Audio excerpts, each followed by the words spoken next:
America is never going to have affordable housing again, and I'm going to tell you why. A lot of people in America want and need real estate prices to stay high, and let's start with the previous generation.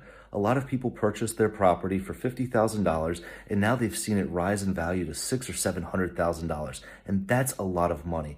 And if we started developing like we did in the 1960s, we would see real estate prices go down, and thus their retirement would be in jeopardy. Local governments don't want this to happen either, because lower property values means lower property taxes, and lower property taxes means less revenue for them to spend. A country with ubiquitous affordable housing wouldn't need a mortgage market, and thus the banks would lose one of their major revenue sources if we ever started to have affordable housing in America. If we had affordable housing and American families could go back to being single income households, corporate America would lose half of their workers, wages would have to go up, and the IRS would lose a good portion of their tax base. So what are these vested interests doing to keep us from building affordable housing, and how much of an impact is it actually having on us? It's not that it's particularly hard to build affordable housing. Here's a study from the 1960s from the Bureau of Labor and Statistics on how many work hours it took to build this typical single-family house with 1,400 square feet, 3 bedrooms, 2 baths. Using construction methods from the last century, it would take a little over 1,000 work hours to complete the average 3-bedroom, 2-bath, single-family house in the 1960s. If we were to assume modern labor costs of $60,000 per year, you would have a total labor cost of $30,000 to complete a 1960s-style house if you were to do so today. Yet the average price for a home in America today is $430,000,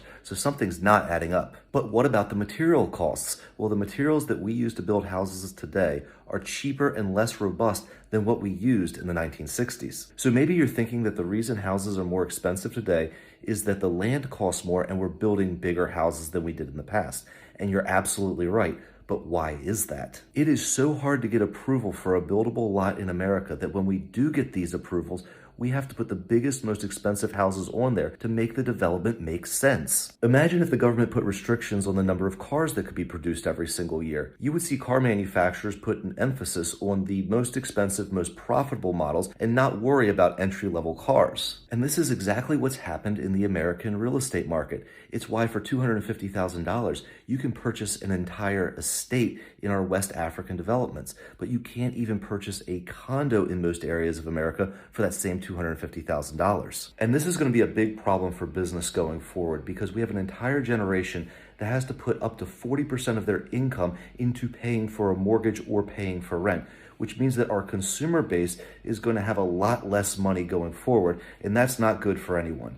But I want to know what you guys think. Do you think that America was right to start restricting property development because of overdevelopment concerns? Or should we open things up and allow for us to build houses like we did in the 1960s? Let me know in the comments below. I'll be interested to hear your thoughts. And as always, if this video provided value to you, give me a like and a follow. That really helps out my channel. And I'll see you guys on the next video.